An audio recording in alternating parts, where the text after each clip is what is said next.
हमारे बिजली के बिलों से टैक्स हटाओ। পাকিস্তানের অবস্থা আবারও ভয়ঙ্কর হচ্ছে। আবার পথে নেমেছে রাজনৈতিক দলগুলো, অ্যাকশনে গিয়েছে পুলিশ।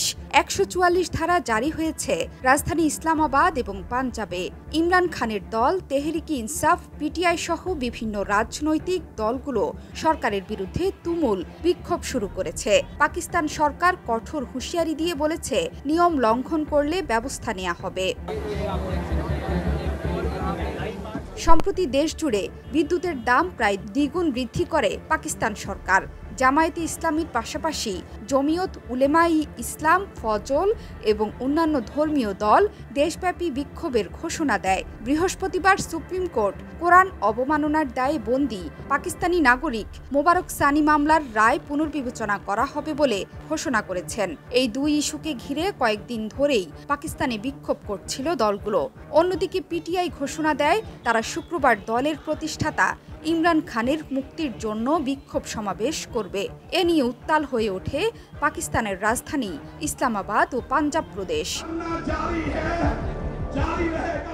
এক বিবৃতিতে পাকিস্তানের কেন্দ্রীয় স্বরাষ্ট্র মন্ত্রণালয় জানিয়েছিল, শুক্রবার থেকে রাজধানী ইসলামাবাদে অনির্দিষ্টকালের জন্য ১৪৪ ধারা জারি থাকবে।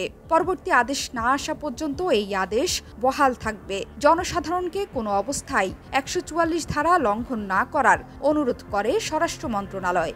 আদেশ অমান্যকারীদের বিরুদ্ধে কঠোর ব্যবস্থা নেওয়া হবে। রাজধানীতে আইন প্রয়োগকারী সংস্থার কর্মীদের মোতায়েন করা হয়েছে এবং নাগরিকদের কোনো অবৈধ কার্যকলাপে অংশগ্রহণ এড়াতে অনুরোধ করা হয়েছে।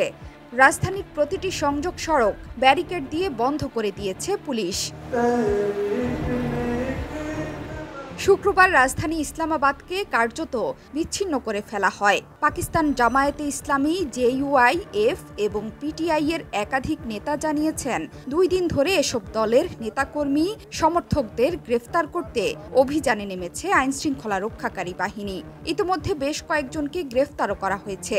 পাঞ্জাবে ২৬ থেকে ২৮ জুলাই ১৪৪ ধারা বলবৎ করার ঘোষণা করেছে স্বরাষ্ট্র বিভাগ। বিজ্ঞপ্তিতে এ সময় জনসমাগম, সমাবেশ, অবস্থান এবং বিক্ষোভ নিষিদ্ধ করা হয়েছে। বিজ্ঞপ্তিতে জানানো হয়েছে, প্রশাসন পাঞ্জাব জুড়ে এই আদেশের বাস্তবায়ন নিশ্চিত করবে। আদেশে আরও বলা হয়েছে, এ ধরনের সমাবেশগুলো গুরুতর নিরাপত্তা হুমকি সৃষ্টি করতে পারে। জনসাধারণের শান্তি ও শৃঙ্খলা ব্যাহত করার আশঙ্কা রয়েছে, ফলে জনসাধারণের জন্য উল্লেখযোগ্য অসুবিধার কারণ হতে পারে।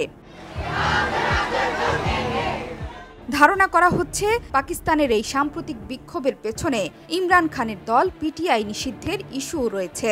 ইসলামাবাদে এক সংবাদ সম্মেলনে দেশটির তথ্যমন্ত্রী আতাউল্লাহ তারার এই সিদ্ধান্তের কথা জানিয়েছিলেন। এই সিদ্ধান্ত বাস্তবায়নে সরকার মামলা করবে। এরপর দেশটির সুপ্রিম কোর্ট পিটিআইকে নিষিদ্ধ করার বিষয়ে চূড়ান্ত সিদ্ধান্ত নেবেন বলে জানান তথ্যমন্ত্রী। জোহরা চৌধুরী সেতু, ৭১।